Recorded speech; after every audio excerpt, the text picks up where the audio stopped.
The key to bringing old batteries back to life is in learning to recondition them. This is a great idea to help people stop throwing money away every time they repeatedly dispose of batteries that no longer work and buy new ones. The amount of money to be saved by reconditioning them is amazing. Most people mistakenly believe that recharging and reconditioning are the same thing.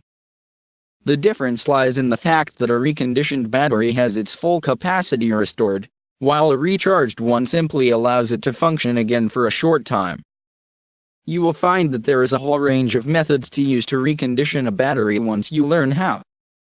You may choose to recondition them employing mechanical tools or build a new device. Placing batteries in the freezer overnight before recharging them is recommended by some experts.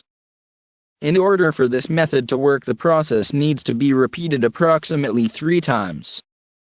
Some chargers on the market include a reconditioning option and they work quite well with the frozen overnight batteries.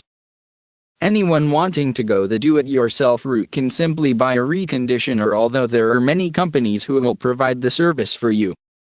There are batteries need no special reconditioner and they can be readily reconditioned with the help of a battery-powered device to completely drain the battery or a resistive circuit that will fully and safely discharge the battery, which can then be recharged in the usual way. The reconditioning process involves hazardous materials and should always be performed with the utmost care, but that being said, nearly all batteries, including recent models of car batteries, can be reconditioned. Correct handling is specific to each type of battery, and advanced study to understand the various types is essential. We recommend that you use the battery reconditioning site, which supplies you all of the needed equipment.